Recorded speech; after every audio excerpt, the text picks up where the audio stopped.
Okay.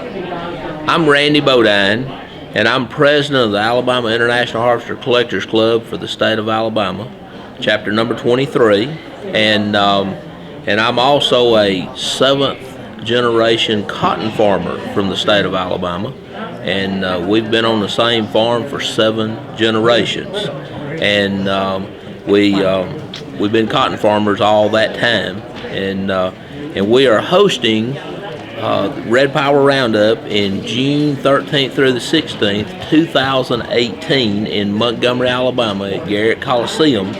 And we're inviting all of our friends all over the country to come to Alabama and to learn about cotton in the cotton industry and what a major role International Harvester had in developing the first commercially available cotton picker to ever come to the market, and how it changed the cotton industry in the South, and how it changed it from hand labor and hand picking to mechanical picking.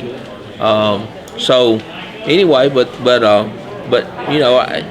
you'd ask me to talk to you about cotton because so many people have never experienced it and they don't know about it, but if they come to Alabama in 2018, we'll teach them all about it. Okay, this is a cotton stalk and a cotton plant that was actually I actually cut it in November of last year, and I cut it so it still has green and it still has the cotton bolls on it, and I was sharing yesterday about about cotton and how it works. It actually has a bloom. In some of these pictures, there's some blooms. It blooms, and then when the bloom actually gets pollinated by bees, and then the bloom falls off and it creates a square. They call it a square, and it's really more of a triangle. But what happens is inside that square, then a cotton boll actually forms, and this one is just partially open. But what happens is it's got a cotton boll, and inside that boll is where the cotton actually matures, and when it ripens and opens, then it opens into an open cotton boll. So if you pick the cotton out of it, what is left, as you see, is actually this boll that at one time was closed, but when it ripens, it opens, and when it opens, what's inside is cotton. Okay? Now the cotton, it's got seed all in it. And you can't see it, but you can feel it. But what happens is that when this is picked by a mechanical picker now, then this goes to the ginning process. Eli Whitney, of course, produced the first cotton gin, and the gin was designed to separate the lint from the seed. And this is the seed. If you can see that little black seed, and there's thousands of it inside this cotton, and the gin process separates the seed from the lint. And what happens is once the seed is removed from it, then you have nothing but clean lint, cotton.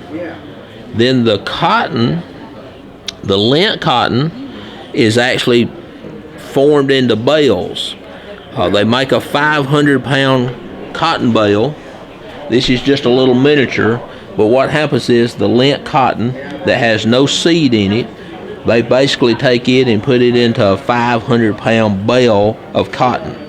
And then this is what actually goes to the manufacturer. So whether this goes to make blue jeans, to make t-shirts, to make anything cotton sheets, this is what goes to that manufacturing company, whether it be Levi or Wrangler. They buy it and they get it shipped in by truck, and this is what they use, is lint cotton with no seed in it.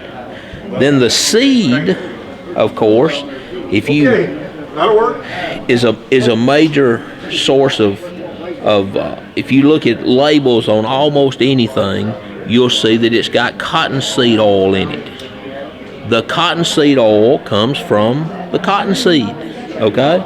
So that's the other byproduct of the cotton. So it's either the lint cotton, with no seed in it after it's been ginned, and then the seed itself is used for multiple things, the cottonseed and cottonseed oil. And I just challenge you, next time you're reading a label anywhere, just look at the back of it and it'll have cottonseed oil. It's amazing the other things that cotton is used for. It's actually in crackers, saltine crackers. Look on the label of saltine crackers, and you'll see that cotton is used in that as well. But there's a lot of uses, and we're going to teach you all about that when you come to Alabama in 2018 about that process. And we're going to teach you about cotton picking. These are this is a 6-row IH picker that's actually picking a ripe field of cotton, and we're actually going to do some. This is a green field. This is a growing field before it sets bolls and before it ripens, and of course once it does, it puts on a bloom, and then that bloom gets pollinated by bees, and then that's what sets the boll and sets the cotton. And the bloom actually turns from a white to a pink and then falls off. It changes color in the process. So it's not a white bloom and a pink bloom. It's a white bloom and then it changes to pink and then it falls off. So, but we're actually going to do, we've got several vintage International Harvester 1-row cotton pickers. This is a 1/16 scale cotton picker that's actually going to be the show toy for 2018, and it's modeled off of a picker that we own.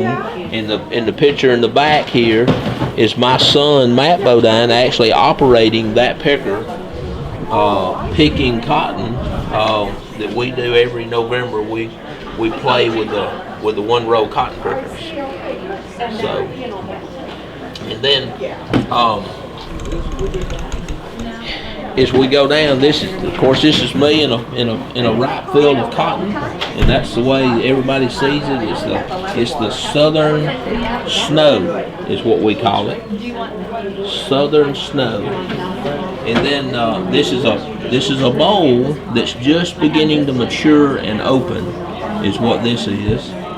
And then this has actually got a bee in it that's actually pollinating the flower. So lots and lots of so that's a story of cotton. Okay,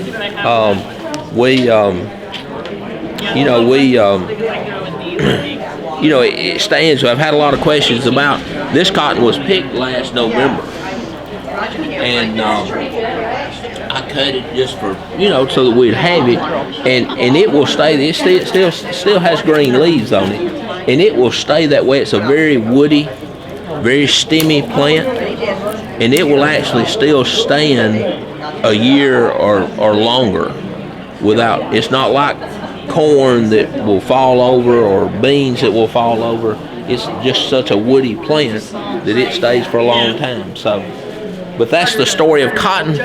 Okay, now the other thing that I might talk about, I had some questions yesterday, was about the grade of cotton. And I tell this story.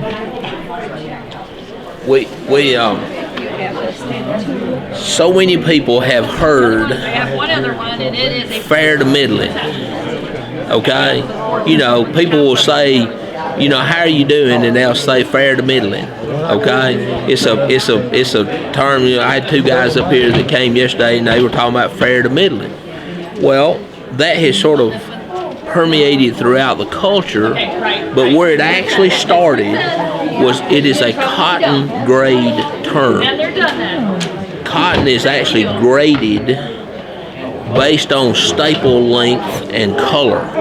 So there's a process where they they actually, in staple length is how tight, how good the fibers are, and how much it takes, how much length it takes in order to tear the cotton. Okay, so based on the staple length and based on the grade of cotton, then it brings more money or less money based on the grade of cotton. And the higher the grade of cotton, the better the material that can be made with it. So the high-end shirts and the high-end, like a really high thread count sheet, bed sheet, the best ones are made out of high-grade cotton that's got a long staple. Okay, so if you want a like an undershirt that's really great, soft, that kind of stuff, it is they seek out and buy the higher grade cotton. So cotton has different characteristics, so that you've got the grades. Well, the grades, and we're going to do a little seminar and teach you that when you come into Montgomery. But the grades are things like fair to middling, fair to low, fair to, low to middling. All that, there's several different grades of cotton, and they came up with their own grading process. Fair to middling is just basically the middle grade cotton. So if you've had a good year, farmers would meet and they would say, how was your crop this year? And if the farmer had an average to above average year, he would say it was fair to middling, because he was telling you how good of cotton that he grew. Now, over time, that has become a term that a lot of people use, because they'll say, well, how are you doing today? And they'll say, oh, fair to middling, okay? Not knowing that they're actually using a cotton term to explain how they are doing, but it really goes back to the different cotton terms, and it has to do with the grade of cotton, whether it's below average or above average, and those kind of things. And as a cotton farmer, what you want is the highest grade cotton that you can have, because not only does it brings a premium price. The better the grade, the better the price, and the more money you make off the cotton. Okay, so anyway, that's And what was, you said IH had a big role in... International Harvester produced the first mechanical picker to ever be produced. Okay, so International Harvester, and it'll be the 75th anniversary of the introduction of the cotton picker in 2018. That's why we chose the date and the cotton picker and all those things, is because the 75th anniversary of the introduction of the cotton picker will be in 2018. So International Harvester, there were a lot of people that tried to build cotton pickers and bring them to the market and that kind of thing, and none of them had any success, and none of them would actually pick the cotton clean. And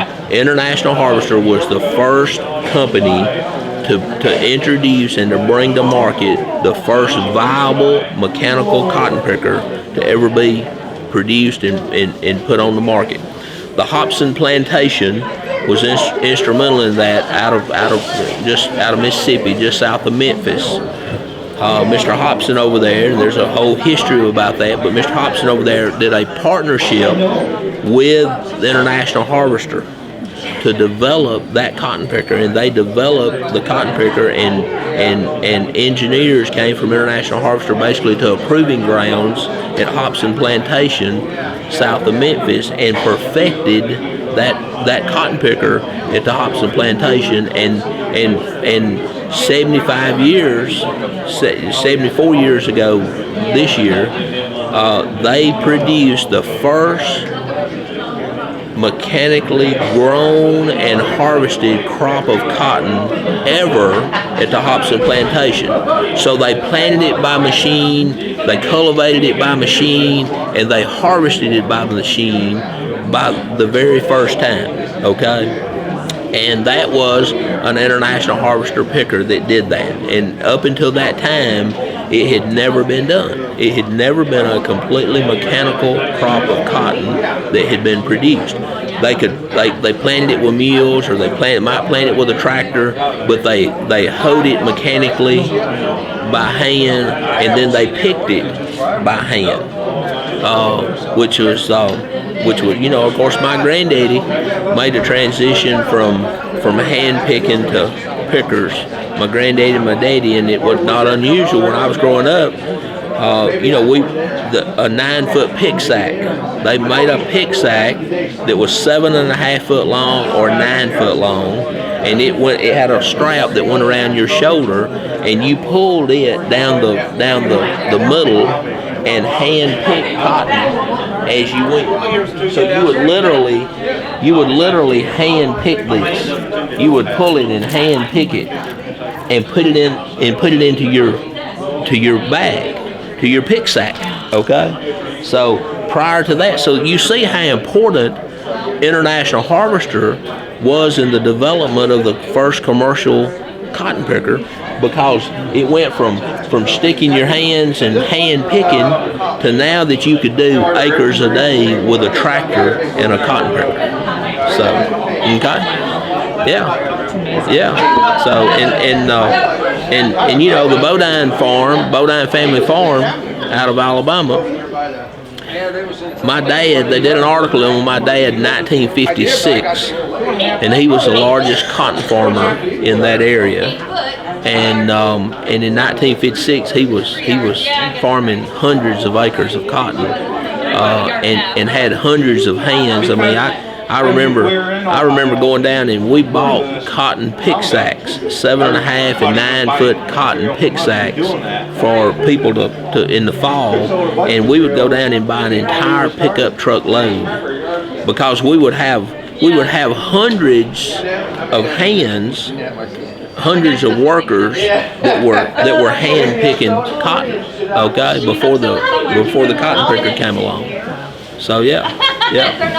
And the Bodines have got a rich heritage. They, like I said, they've been on the land for they've been farming for several generations, and been there a long time. We actually have our own cemetery. The Bodine Cemetery is actually on the National Registry of Cemeteries, okay, of historic cemeteries. And I was sharing this story with someone yesterday, and I don't know how it came up, but I was sharing this story, and I've shared it before. And at one time I didn't think it was as big a deal as it is, but over time I began to appreciate how rare it is and how special it is.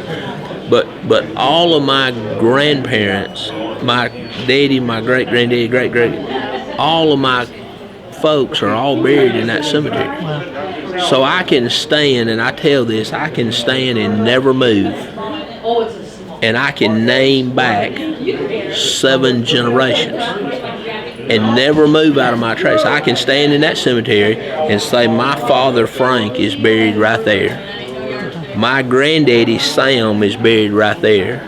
My great-granddaddy Vernon is buried right there, and I can continue that. Vernon's daddy Saul is buried there, and I can do that and count back 7 generations in that cemetery and never move my feet. Okay, so and then I'll actually be the 7th. I count back 6. I'll be the 7th. I've got a son that'll be the 8th, and I've got me and my brother actually are in the farming operation. We make up actually the entire farm. We call it Bodine Family Farms, and but me and my brother are the 2 that run the farming operation. But each one of us, we each have a son. Robert's got a son, Brad, and I've got a son, Matt. My son Matt is newly married, and he doesn't have children yet. But my brother's son has 2 boys. Well, our sons are the 8th generation, and then Brad's sons are actually the 9th generation Bodines. So we've got at least 9 generations now that have been all part of the Bodine family farms, and been cotton farmers all along.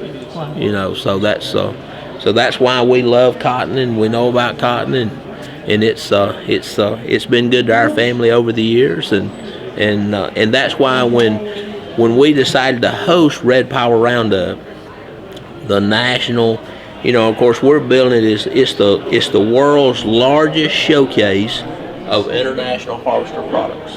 Okay, which it's the world's largest showcase of international harvester products, and Montgomery and all the roundups, but you know, they somewhere in the neighborhood of 3,000 tractors that are on exhibit at a Red Power Roundup.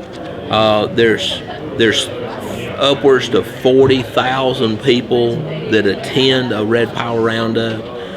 It's all kind of international harvester products, from air conditioners to refrigerators to tools to tractors to scouts to trucks to implements. It's just a huge array of products, but so many people don't realize how instrumental International Harvester was in the industrial revolution of this country, and how many products that they actually produced. I mean, it's just, you know, it's everything to touch a farm family they produced. Okay, from freezers to refrigerators to dehumidifiers to air conditioners to tools and then all into the trucks, the scouts, the tractors, and not only all of that, but all the things that they did innovatively. International Harvester did. You know, they came out with the first mechanical cotton picker. They produced the first turbocharged tractor with the 1206. I mean, just over and over and over, there's all these things with International Harvester that was the first, because they just invested into the innovation of International Harvester and the mechanical age. But anyway, back to the family. But so when it came time to host a Red Power Roundup in Alabama, there was no question what our feature was going to be and what it was going to be about. It was going to be about cotton, and because that's what the South is about. Cotton has to have warm weather and a very long growing season in order to grow. That's why it's only grown in the warm southern climate, from the Carolinas through Georgia, through Alabama, Mississippi, Louisiana, Texas, Arizona, all the way over to California. It's only grown in the southern part of the United States, and it's because of the growing days, the amount of warm growing days that it requires. Once you get above the Mason-Dixon line, then you don't have the amount of sun and days and the soil temperature. You know, it needs 58 degree soil temperature in order to germinate. If it's below that, then the seed tend to rot in the ground and don't germinate. And so then, in order to do that in the northern part, you can't plant till May, and then you don't have a long enough growing season before frost. And then when it frosts, it doesn't mature and it doesn't open and it doesn't, you know, so that's why it's all in the South. And typically this will be the furthest south that a Red Power Roundup has ever been hosted. Really? Okay. Yep. The furthest south it's ever been hosted. And so then that gives everybody in the international, you know, there's 8,000 members in the International Harvester Club across the United States, about 8,400, I think, worldwide. We've got people coming to Alabama for 2018 Red Power Roundup from several other countries: New Zealand, Australia, Germany, France, the UK. People don't realize that this group is an international group, and when you host a Red Power Roundup, it is an international event, not just a state or local event, or it's an international event.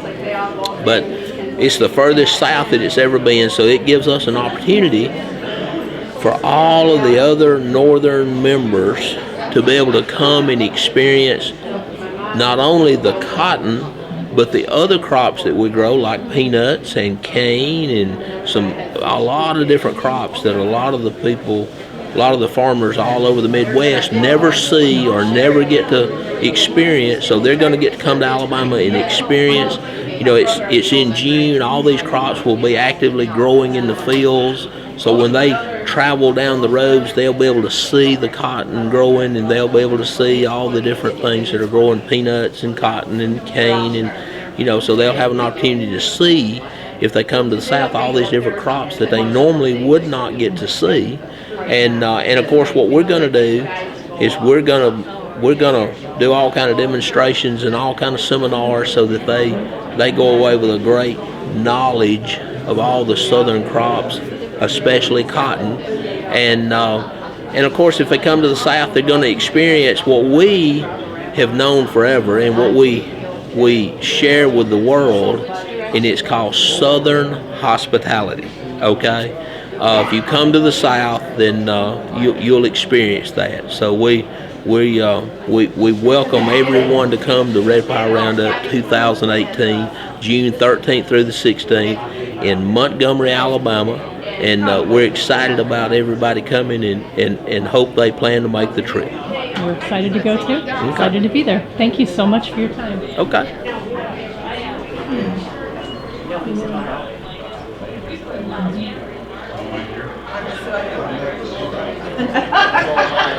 I am so easy as with that.